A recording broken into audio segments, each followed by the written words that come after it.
So what are the My pleasure. markets reacting to today at the end of this very tumultuous week?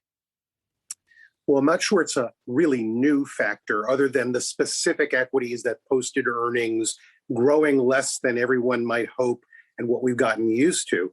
It's really the valuation crush that we've had with double-digit losses in the bond market in the year to date, and the Federal Reserve beginning a tightening cycle into a supply shock.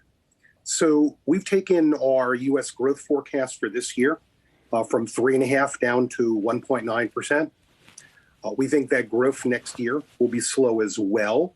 And it requires the Federal Reserve to recognize that we are on the way to a slower inflation rate. And they can't be on the way to multiple years of policy tightening. So that's the ugly picture that we have to get into the markets. Again, how it feels at the moment, what today will tell you about long-term investing can be very different.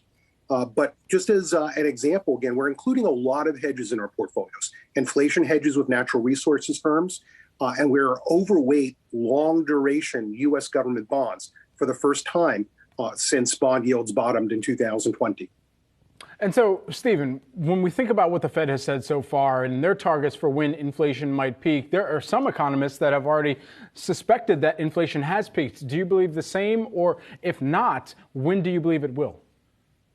No, I think inflation has likely peaked with an 8.5% CPI reading. I think we'll see a slightly lower reading in April already. But whether that's sufficient, again, the speed at which we see inflation drop is actually not under the Federal Reserve's control. And we see a lot of, again, downward inertia. We have to remember that inflation is a lagging indicator. Domestic services inflation is a member of the index of lagging economic indicators. And Fed Chairman Powell was reminding us just a year ago that Fed tightening can impact inflation with a full year lag. Well, when they tell you that we've got to knock the inflation rate down to target, and you've had this shock, this extraordinary shock, which has extended the previous one from what's going on with insufficient commodity supplies, with what's going on in Russia, Ukraine, for example, and just the bottlenecks of a highly tumultuous period. How are we going to get that inflation rate down fast? Now, presumably, we're not going to, and we're going to need the Federal Reserve to recognize that. And I think a lot of the important things have already happened. This year, federal spending is down 33%. Where do we have discussion of that? So again, the stimulus that was really pushing up demand was very much fiscal in the last 2 years. That's been erased. And now it's a matter of time, again, for us to get enough supply back. This is both imports, which were surging in the first quarter GDP report, as you saw, as well as domestic production coming back. Ideally, it's not to knock the economy down to this impaired level of supply, and to do that quickly. We had a very upbeat analysis of the negative 1.4 decline that you're seeing on your screen right now of the GDP. That was from the White House yesterday, who spun a very different picture than the one, again, that you see. Was there positive takeaways for you from that? And can the Fed do all those things you just mentioned without a recession?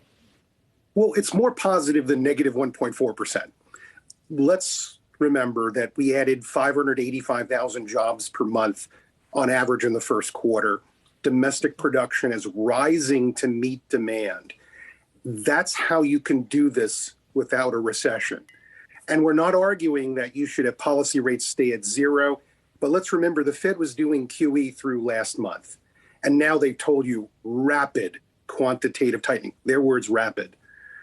We have priced in the bond market the types of rate increases that we have seen as being history's largest. 250 basis points of rate hikes in a one calendar period, plus quantitative tightening, plus fiscal contraction. All of this is starting to add up as to, yes, if you stay on this course and you don't veer from it, you can have a recession in 2023. And that's been an increasing probability. But there is time. Right. What we have seen with imports, what we've seen with production, and what we've seen with retail sales data. Very strong January. It caused a 2.7% growth rate of real consumer spending in the first quarter GDP report. That looks a lot better than the headline, but we decelerated through the quarter. And the second quarter is not going to be a strong demand period. So if we put all of this together, this course that the bond market has been on, just ever more aggressive Fed tightening, is one that if we continued on that course, we would be looking at a recession. We'd be looking at equity markets down considerably worse than this. Now, again, we've had plenty of experience with the Federal Reserve 2018 or last year. They changed their view. And think about 2019 as an example. The Federal Reserve at the time forecast 75 basis point of rate hikes. So you got 75 basis points of rate cuts instead. So there is time here to avoid a hard landing for the economy.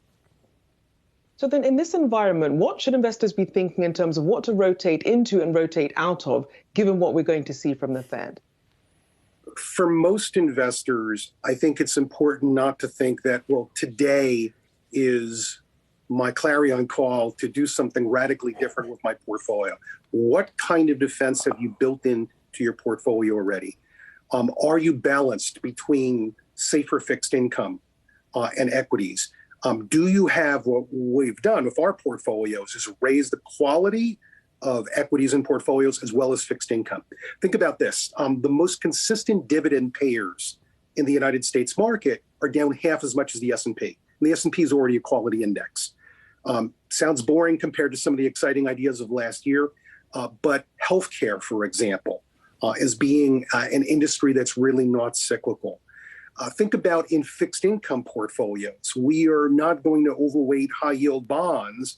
We're going to go up in quality and add government securities, long duration treasuries, very defensive assets. The one cyclical exception, and again, there's no good news behind this, but it's really important, is to reallocate capital to natural resources that are lost because of the war in Russia-Ukraine. And this sense, again, having oil field services firms, having fertilizers, rare earths, doing and producing the things that are the factors of production that will be lost because of this conflict. This is one of the areas within cyclicals that are really needed, again, to stem inflation, and in some cases to lower the impact of what will be food shortages in the world in the coming year.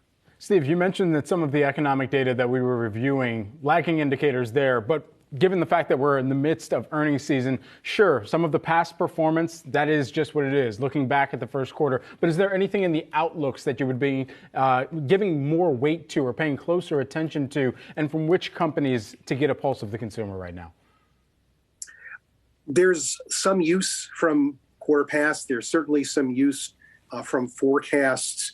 You know, it's the combination of the two. There's a lot of different ingredients. Some of the consumer firms, how we're beginning the second quarter is useful, I think is a little bit of a reality check for many of the people who've said the consumer is very, very strong.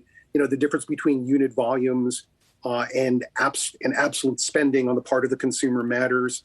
What happens in financials is a leading indicator for many of the industrial companies.